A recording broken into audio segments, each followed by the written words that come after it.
Welcome you all. तो इस वर्ष का जो नाटो का समिट हो रहा है, North Atlantic Treaty Organisation NATO, इसका समिट हो रहा है। जो शिखर सम्मेलन हो रहा है वो तुर्की में हो रहा है, अंकारा में। Ankara summit.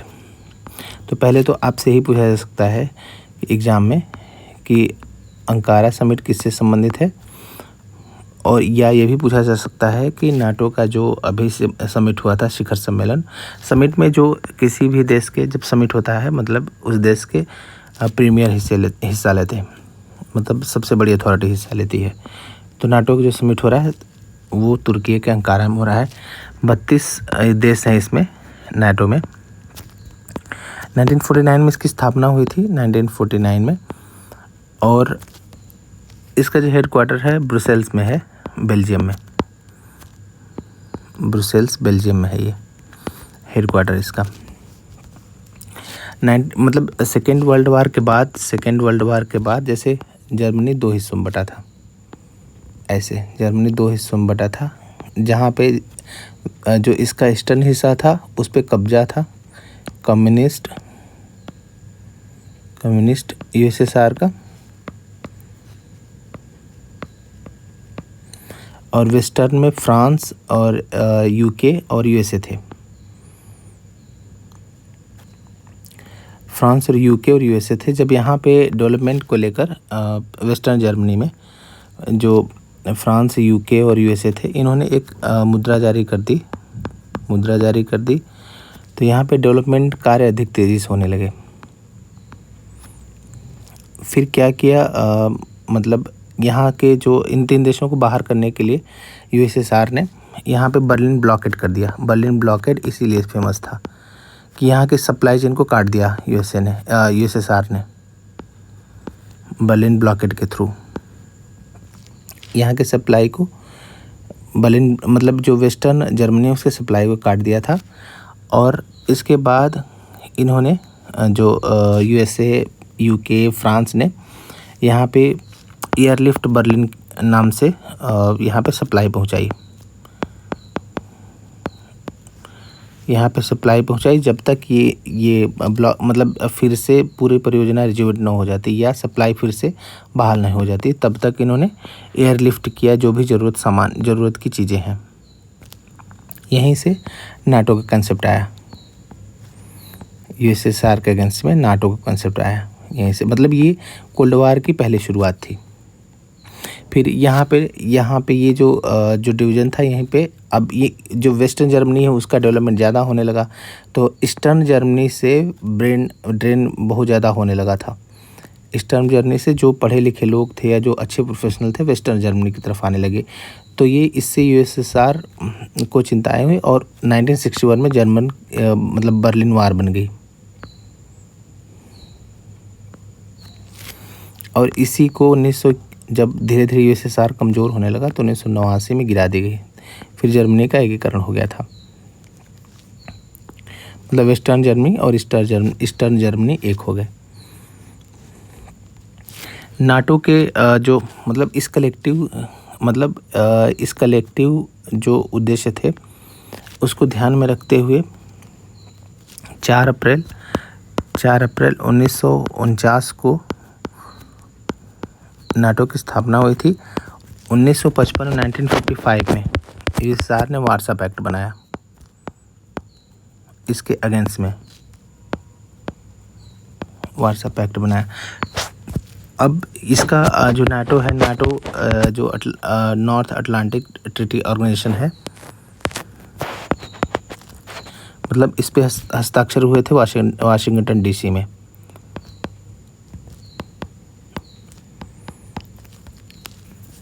इसका एक आर्टिकल 5 है। इसका आर्टिकल 5 मतलब कलेक्टिव सिक्योरिटी के कॉन्सेप्ट पर है।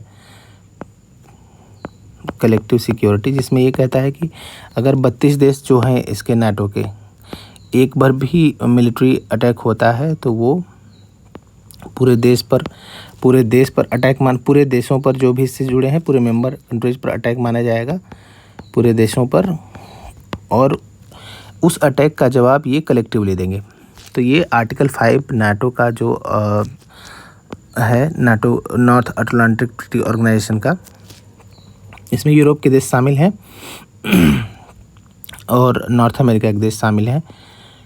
और नॉर्थ मतलब इसमें 5 जो आर्टिकल 5 है ये कलेक्टिव सिक्योरिटी कॉन्सेप्ट पर है कि अगर 32 देशों में से 32 जो देश हैं उसमें से किसी पर भी हमला होता है तो वो सभी देशों पर हमला माना जाएगा जो 32 देश हैं। इनका जो सबसे बड़ा विवाद है, अभी जो लास्ट ईयर जो समिट हुआ था हेग में हुआ था, इनका जो सबसे बड़ा विवाद है वो है कि इसको फंडिंग को लेकर, मतलब अगर नाटो इतना खर्च कर रहा है क्योंकि सबकी सिक्योरिटी एक है तो इसका ज़्यादातर जो फंडिंग है यूएसए करता है। अब हेग समिट में डिसाइड हुआ था, ये हेग समिट में डिसाइड हुआ था कि जो लास्ट ईयर का समिट था कि यहाँ पे 5% ये खर्च करेंगे 2024 तक।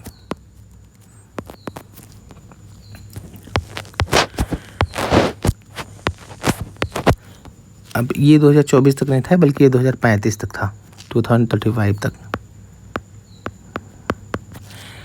अब इसमें 3.5% मिलिट्री जो भी इक्विपमेंट था उसके प्रोडक्शन में खर्च करेंगे, उसके डेवलपमेंट में खर्च करेंगे, रिसर्च में खर्च करेंगे। और 1.5% जो मिलिट्री इंस्टॉलेशन थे या जो अच्छे इंफ्रास्ट्रक्चर थे जो मिलिटरली बहुत इंपॉर्टेंट माने जाते हैं इंफ्रास्ट्रक्चर, जैसे कोई प्रोडक्शन फैक्ट्री हुई या बैंकिंग सिस्टम हो गया, उसकी रक्षा में खर्च करेंगे 1.5%। ये तब लिए थे जब ये शपथ तब लिए थे जब 2022 में डायरेक्ट इन्वेजन कर दिया था यूएसएसआर मतलब रूस ने यूक्रेन पे।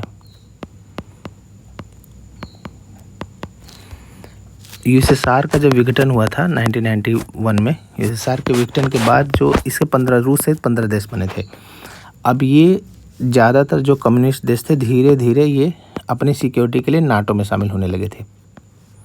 इसलिए रूस की जो चिंताएं थी सिक्योरिटी को लेकर कोल्ड वार की समाप्ति के बाद ये बढ़ गई थी। ये जो रूस की चिंताएं थी उसकी मतलब जब ये यूएसएसआर के जो एलाइड कंट्री थे धीरे धीरे जो उससे टूट कर बने थे, धीरे धीरे अब नाटो में शामिल होने लगे थे अपनी सिक्योरिटी के लिए।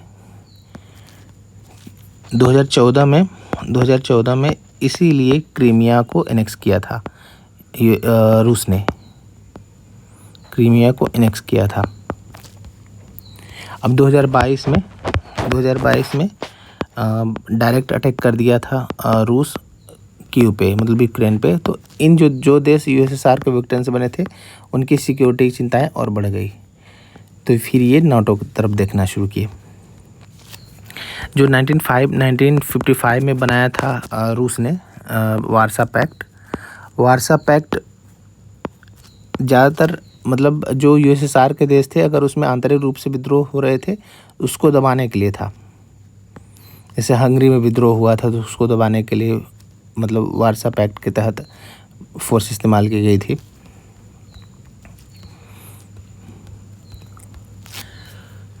तो अभी जो सबसे बड़ा इशू है नाटो कंट्रीज का वो फंडिंग को लेकर है। और यूएसए के जो राष्ट्रपति हैं वो तो मतलब एक तरीके से स्पेन जैसे जो मेंबर कंट्री है उनसे बात करना तो टाइम वेस्ट मतलब ये कह रहे थे। हालांकि 2022 के बाद से लगभग 11% बढ़ा है जो ये देश मेंबर कंट्रीज हैं वो 11% ज़्यादा फंडिंग कर रहे हैं अपने जीडीपी का। लेकिन अभी भी मतलब ज़्यादातर हिस्सा जो आता है नाटो के खर्च का वो यूएसए से ही आता है। इंडिया का जो स्टेटस है इंडिया ना तो नाटो का मेंबर बनना चाहता है ना तो डायलॉग पार्टनर है, ना तो मेंबर बनना चाहता है। इससे क्या होगा, अपनी इंडिया खुद की स्ट्रेटजिक जो ऑटोनॉमी है वो मेंटेन करता है कि हम किसी मिलिट्री अलायंस नहीं जुड़ेंगे। हमारी स्ट्रेटजिक ऑटोनॉमी है और हम अपने हिसाब से अपनी जो स्ट्रेटजी में है उसके हिसाब से डिसीजन लेंगे जो हमारे हित में है। इम्पोर्टेंट कैसे है, नाटो दबाव बनाता है चाइना पे कलेक्टिवली। अभी इसकी चर्चा कर भी रहे थे जो प्रेसिडेंट डोनाल्ड ट्रंप थे नाटो इनडायरेक्ट दबाव बनाता है चाइना पे।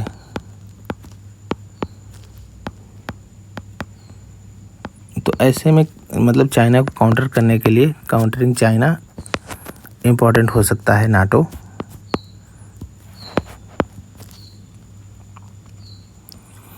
और दूसरा ये कहा जाता है कि जब वारसा पैक्ट ख़त्म हो गया तो फिर नाटो जैसे संगठनों की ज़रूरत क्या है।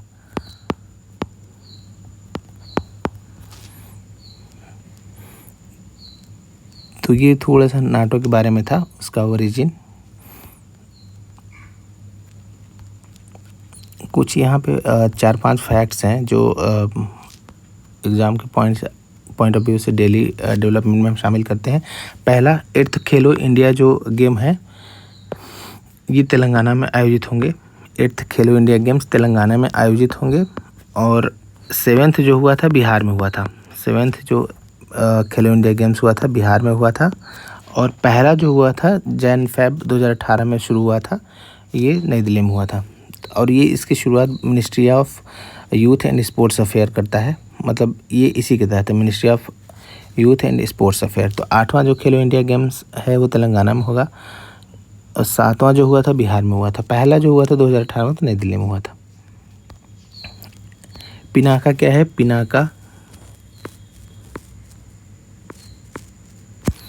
Pinaka long range guided rocket है, इसको DRDO ने टेस्ट किया है। Pinaka long range guided rocket है, DRDO ने इसको टेस्ट किया है एट इंटीग्रेटेड पोस्ट चांदीपुर में, इंटीग्रेटेड टेस्ट पोस्ट चांदीपुर में ये इसका टेस्टिंग हुई है।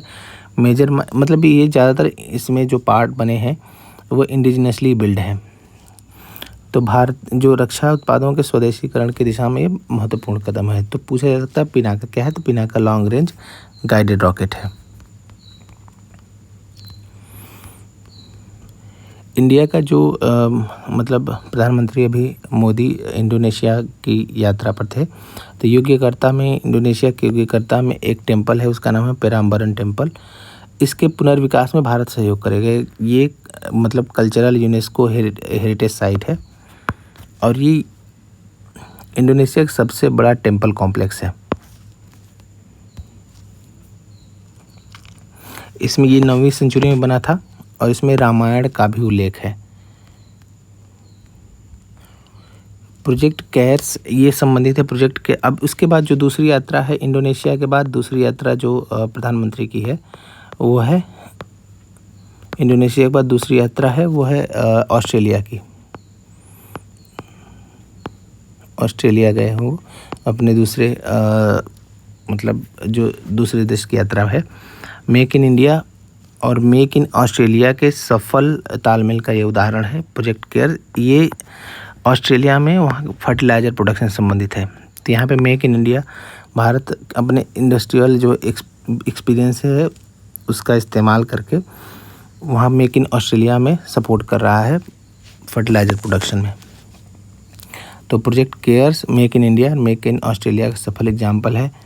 पेराम्बरन टेम्पल जो कि यूनेस्को हेरिटेज साइट है, इसमें इसके पुनर्विकास में भारत सहयोग कर रहा है और ये भगवान शिव, ब्रह्मा और विष्णु को समर्पित मंदिर है। Pinaka long range guided rocket है जिसको DRDO ने टेस्ट किया है इंटीग्रेटेड टेस्ट रेंज चांदीपुर से। और 8वां जो खेलो इंडिया गेम्स होगा वो होगा तेलंगाना में।